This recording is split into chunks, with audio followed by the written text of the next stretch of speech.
Hi everyone. We are the Polymath REU research group interested in prime walk to infinity. Today, two of us, Daniel and Ben, will be presenting. Our mentors are Professor Stephen J. Miller and two very helpful senior students, Tudor and Ploy. We haven't studied prime walk since Z-Root 2 before, so it's kind of a new topic for us, but also a familiar topic since we all have some experience with regular primes or Gaussian primes. Okay. First of all, let's start with a simple question. Can one walk to infinity on the real line with steps on primes of bounded length? Uh, this is equivalent to asking if it's possible to have arbitrarily large gap between primes. And the answer would be yes. If we want a gap of n between primes, then we can fix a prime, we can fix a smallest prime larger than n, which we'll denote it as p, and we will let q to be the product of all primes less than p. Then q plus 2, q plus 3, and all the way to q plus p would be all composite numbers. So we now have a gap of length p minus 2, which is at least n. So the answer to our original question here would be no. But what if we generalize this problem to zi? So here, zi means stands for the set of all elements a plus bi, where a and b are both integers, and we call the primes in zi Gaussian primes. So it's a famous unsolved problem that asking whether one can walk to infinity using just Gaussian primes. And here we show you a graph of all the Gaussian primes of norm less than 1,000. And you can see that there are much more Gaussian primes here than just than the case in the regular primes on the real lines. Actually, the number of Gaussian primes is about n squared over natural log n in a disk of radius n, while the number of regular primes is just about n over natural log n in the interval 1 to x. So you can see that there are much more primes in zi. So actually in zi modes, or we will say that, which means the gaps in the primes have been discovered up to square root 32, which means that people have proved it's impossible to walk to infinity just using Gaussian primes with steps up to root 32. And it's widely believed that it's almost impossible to reach infinity for just the bounded step size. But what if we generalize this problem to z root square root n? So for all integer n instead of just zi, just the Gaussian prime. Then we would have a very simple observation that when n is less than 0, just like the case in zi, there are only finitely many units. But when m is positive, there will be more units. In fact, there are infinitely many units in 0 n. That would, for example, in Z-Root 2, any power of 1 plus root 2 is would be all units.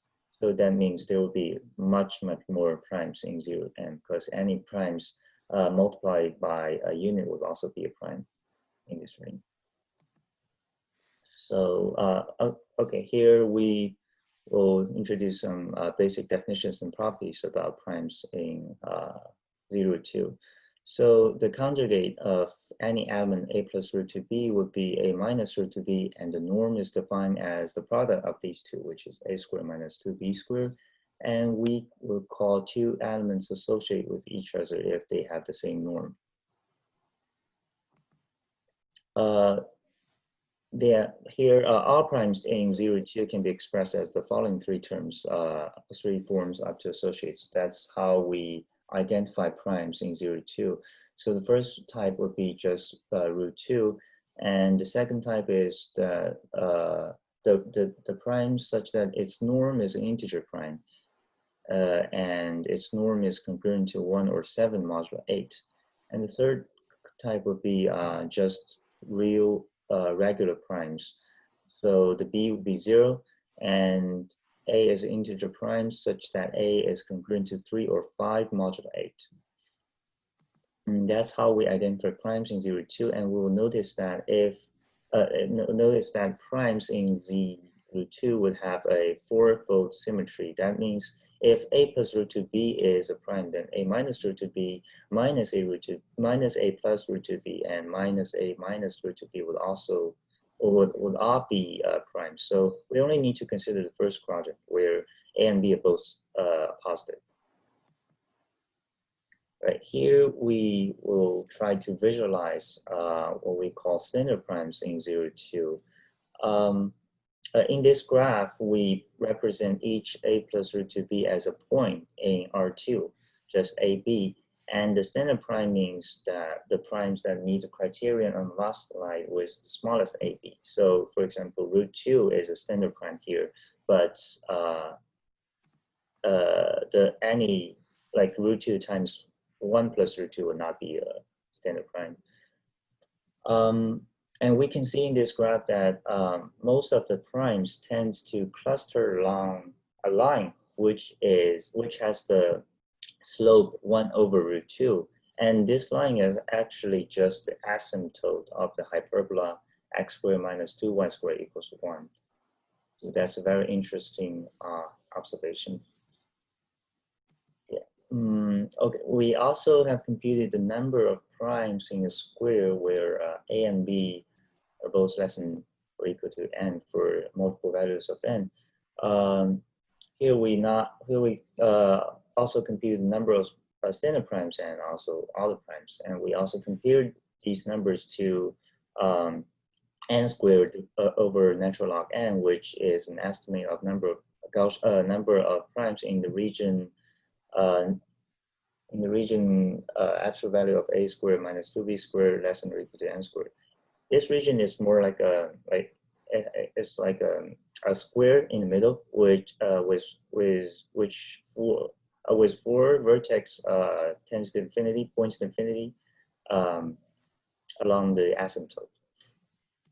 So we can see that if we only compare the number of standard primes to n squared over log n, we can see these two results are kind of similar. They seem to have the same order, but if we consider all the primes in 0, 2, then the result tends to get larger, which motivates us to consider if there is actually a prime walk in 0, 2, because we now have more primes here, so it's more likely to have a walk in 0, 2.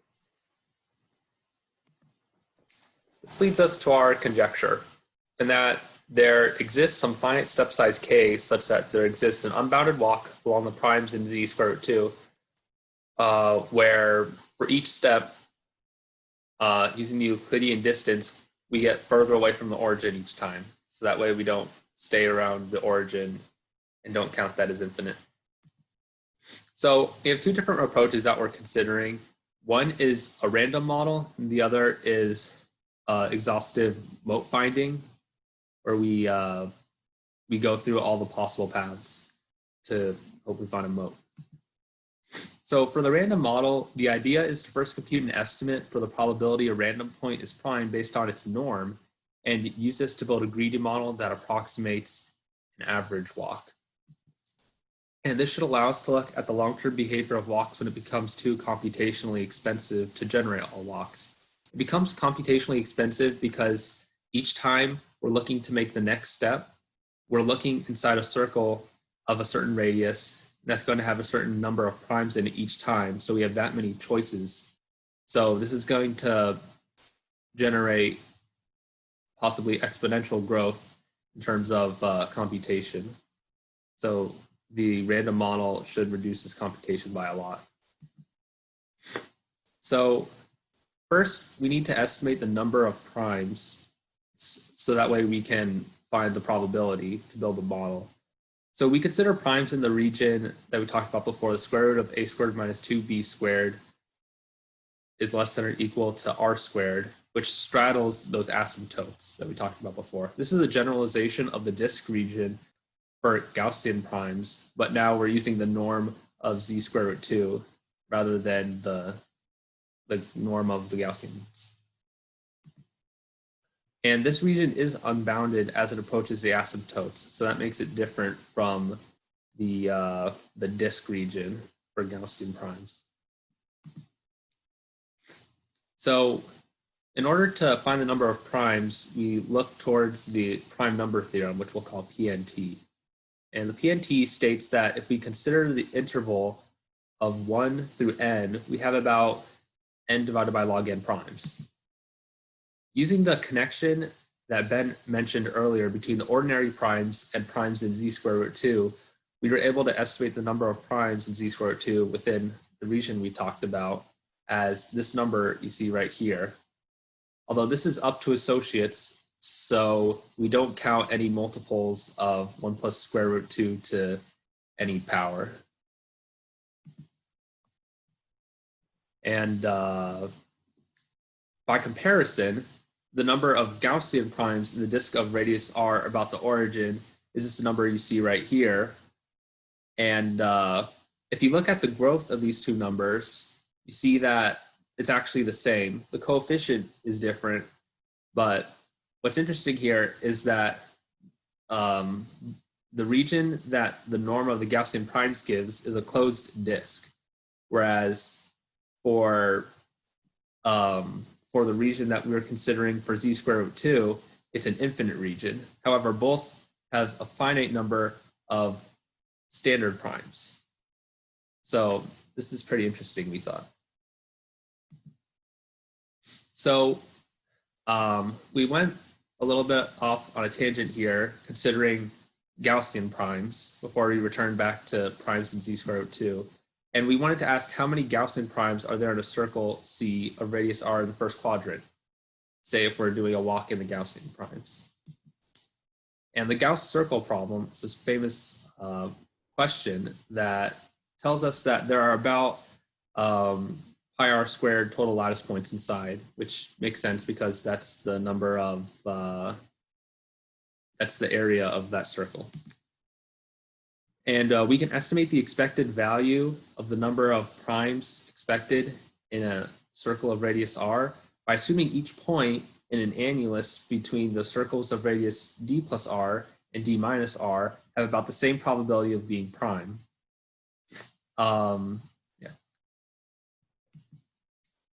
This gives us our estimate where if our circle C with radius r is centered d from the origin, then we receive this estimate right here that you see.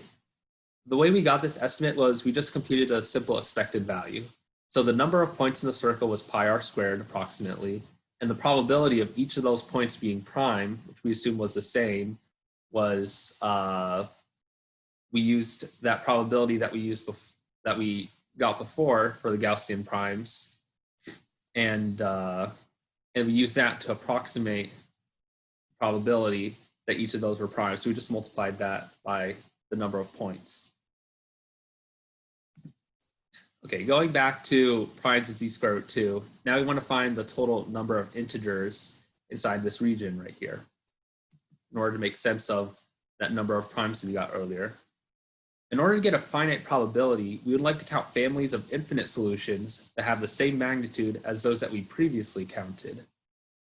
The reason why is because the number we obtained before was finite, but if we count associates, the number becomes infinite. So here we would like to do something similar where we count a finite number of groups, each of which have an infinite magnitude, so we could get a finite probability.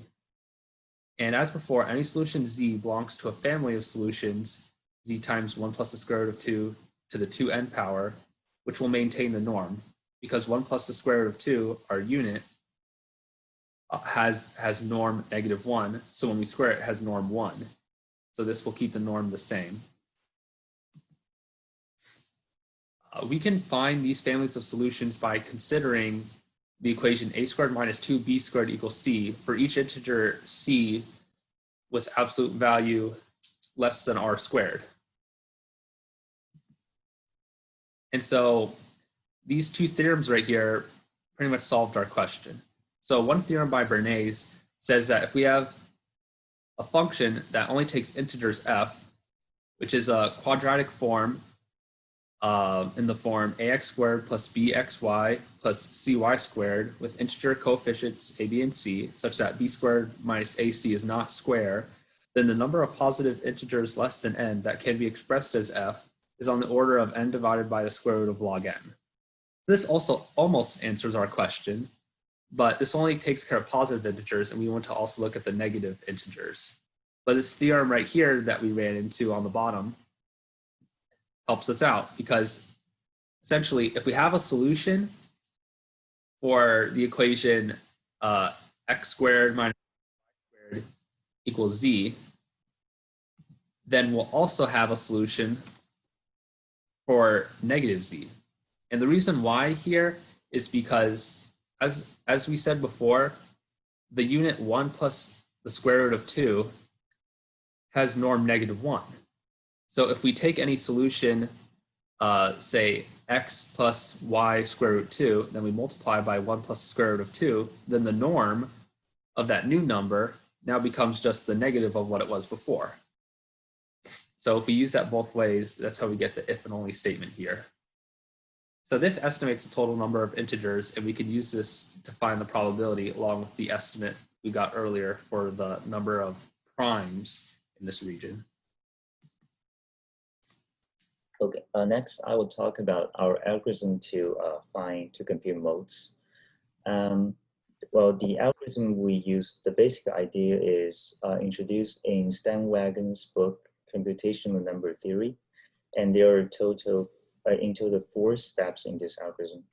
The first will be to identify all the primes in a given disk, and then for each prime in the disk, we will find its d neighbors. Here, d is the step size we want, and d neighbors means all the primes within distance d to our fixed prime. And the third step would be form the road network connecting all these primes and their d neighbors.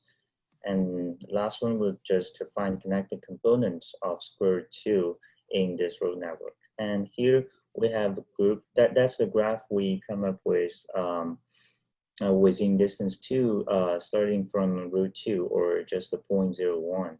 You can see that our walk eventually stops at a point where A is close to 32 and B is close to 26 or something. And then we compute a case where D is equals root 8. Here, that's our graph. It's not, it's very large, because our XY here, the plot range is about 800. And the graph is also starts from root 2. Clearly the walk doesn't stop. And the longest walk, it seems to be along the asymptote with the slope 1 over root 2, which agrees our intuition before. And we'll continue to plot like larger ranges and do the same for larger d like this to see if the walk actually stops somewhere. So we can conclude that we find a modes for certain d. And so it's only been a few weeks since we have started the project, and we are going to explore more in this topic in the future. Here are some 2 possible directions for us. The first one probably is done. It's to build a random model and estimate the probability of a lattice point being prime within this region. And so with that being done, we can estimate the length of a prime walk for given step size. And the second direction would be if we view each prime as a lattice point on the hyperbola a squared minus 2b squared equals c, then it's equivalent to solving the generalized Pell's equation with the constant being c. Then we can ask some question like, would there be a walk to infinity between integer solutions to only finitely many these generalized Pell's equation? So we think the answer would be no. So, but we haven't rigorously proved that. So, yeah, thank you. That will be all for our project right now.